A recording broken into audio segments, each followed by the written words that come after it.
Bonjour à toutes et à tous, je me présente Saïd et suite à ma première vidéo, aujourd'hui je viens vous parler de l'entretien d'embauche.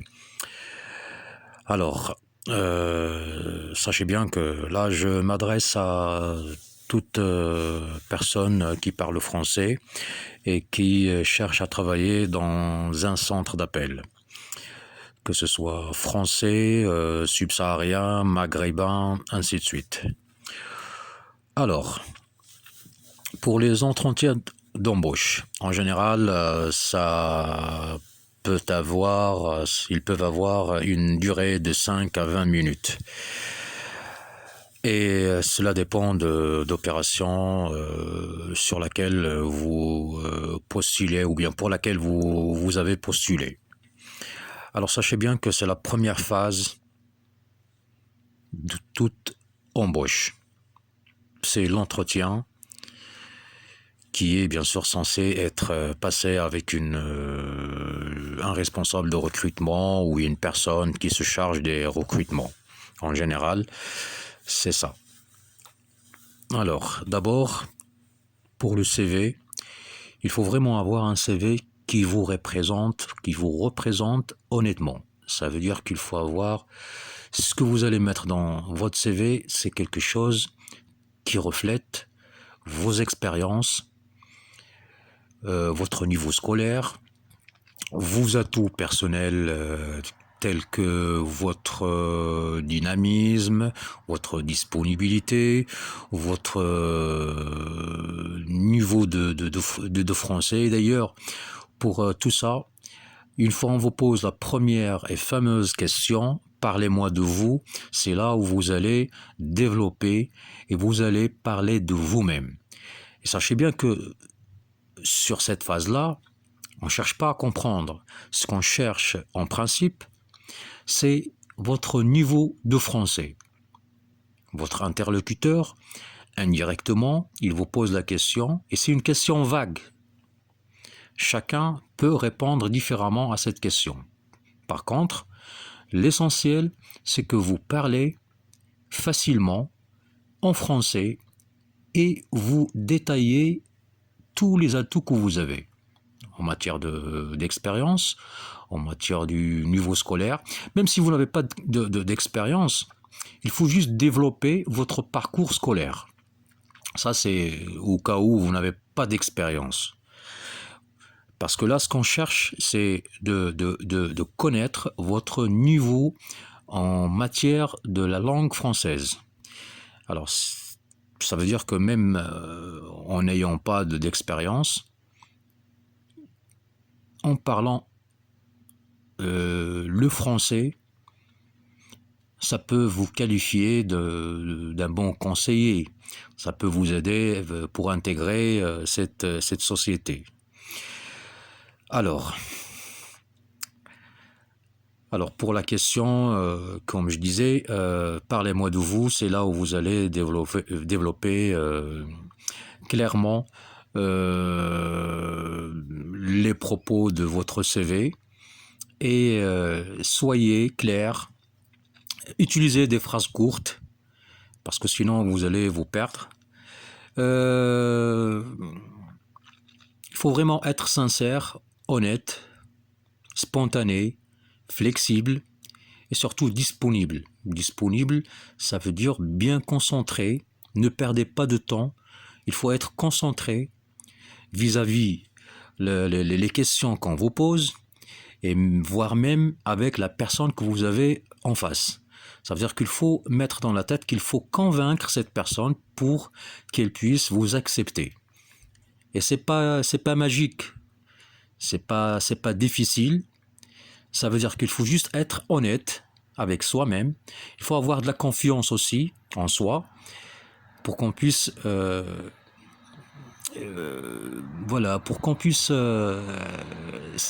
s'exprimer facilement à ce que cette personne-là qu'on a en face puisse comprendre ce qu'on dit et mettez-vous dans la tête aussi que cette personne, il cherche un candidat qui peut convaincre un de ses clients. parce qu'elle est bourrée d'expérience, et c'est comment ça se passe sur le terrain.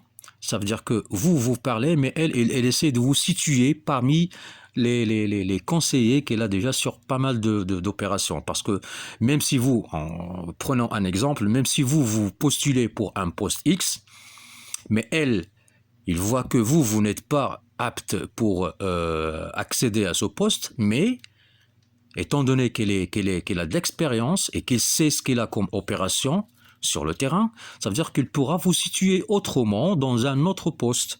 Ça veut dire que votre intérêt, c'est de mieux s'exprimer et pour essayer de présenter pour elle un candidat qui pourrait éventuellement être parmi voilà, son effectif. Excusez-moi. Voilà. Bon, alors c'est pas vraiment difficile d'intégrer une société, mais sachez bien que c'est votre jour de l'entretien qui va soit vous permettre d'y accéder ou ne pas y accéder. Tout ça, ça se travaille. Et même si vous postulez aujourd'hui et on vous appelle pour un entretien, et si vous échouez, c'est pas grave, c'est pas un problème. Parce que comme on dit, l'échec est un diplôme. Si aujourd'hui, on ne vous accepte pas pour votre premier ou bien pour votre première postulation, alors là, c'est pas la fin du monde. Ça veut dire que demain, je vais mieux me préparer pour passer un autre entretien, et ainsi de suite, jusqu'au jour où je serai accepté. Parce qu'une fois on passe un entretien et on échoue, on va essayer de travailler sur les points qu'on n'a pas pu, avec lesquels on n'a pas pu convaincre notre interlocuteur. Ça veut dire la personne qui vous passe l'entretien. Et c'est comme ça qu'on peut travailler cette première phase. Parce que c'est la plus intéressante dans n'importe quel travail. C'est l'entretien d'embauche. Et n'ayez pas peur, ayez de la confiance en vous, essayez de travailler les points négatifs, parce que déjà pour les points négatifs, on ne va pas vous les dire. On ne va pas vous dire pourquoi on ne vous est pas accepté. On va vous dire, voilà, on va vous rappeler plus tard. Si on vous dit comme ça, ça veut dire que voilà, vous allez essayer de travailler encore votre CV et votre discours pour que vous puissiez convaincre une autre personne. Et vous pourrez même repostuler pour la même entreprise dans 15 jours, dans un mois ou plus. Parce que si on ne vous accepte pas aujourd'hui, ça ne veut pas dire qu'on ne va pas vous accepter d'ici un mois, par exemple. Il faut juste travailler son discours. Et c'est pas à cause de votre CV, même si vous n'avez pas d'expérience, c'est pas à cause de votre CV qu'on vous est pas accepté. Peut-être que c'est à cause de votre français. Peut-être que c'est à cause de vos réflexes lors d'un entretien. Parce qu'il y a pas mal de choses négatives à ne pas faire lors d'un entretien. Et ça, vous pourrez le trouver sur YouTube. Il y en a pas mal d'expériences dessus et pas mal de techniques pour passer à un entretien. Parce que ça, on ne va pas le détailler plus que ça. Ça va prendre du temps. Alors pour qu'on puisse passer à autre chose, et pour résumer, il faut bien rédiger son CV, toujours avec honnêteté, avec du sérieux. Et pour l'entretien, il faut le passer aussi avec toujours sincérité, honnêteté, spontanéité et disponibilité. Et tout ça, vous pourrez le travailler vous-même. Avant de passer à l'entretien, vous pourrez, par exemple, répondre à des questions fameuses pour le passage d'un entretien, comme par exemple « Parlez-moi de vous ». Si vous arrivez à parler de vous-même pendant 2 à 3 minutes et que vous travaillez comme il faut votre discours, alors vous pourrez même l'apprendre par cœur, mais lors de l'entretien, il faut être spontané. Il faut être spontané pour montrer à la personne en face que vous représentez vraiment ce que vous dites. Parce que pour lui, l'intérêt, c'est que s'il vous intègre, c'est que vous allez donner de votre mieux pour être à la hauteur d'un poste qu'on va vous confier. Bon, j'espère que c'était clair pour vous. Et voilà. Bon, alors il faut que vous vous mettiez dans la tête que pour une entreprise, il ne va pas vous embaucher parce que vous faites partie d'un membre de la famille. Pour toute entreprise, elle a ses objectifs, et parmi lesquels c'est l'argent. Si elle vous embauche, c'est pour qu'elle puisse gagner de l'argent. Et en contrepartie, vous aurez aussi votre salaire. Pour gagner un salaire, il faut être vraiment à la hauteur des attentes des recruteurs. Et pour cela, c'est pas vraiment difficile. Si vous allez donner votre temps à cette entreprise, en contrepartie, vous aurez votre salaire. Mais il faut vraiment travailler sur soi-même, il faut travailler votre langue, il faut travailler pas mal de techniques qu'on va vous voir plus tard, en temps et en heure, bien évidemment. Sachez bien que le travail dans un centre d'appel, surtout, c'est un travail d'équipe. Ça veut dire que c'est un groupe qui travaille pour les mêmes objectifs. Et pour travailler en équipe, il faut être vraiment une personne flexible, une personne honnête et une personne qui apprend plus vite que les autres. De parler mieux le français, parce que ça c'est un problème chez nous les Maghrébins surtout.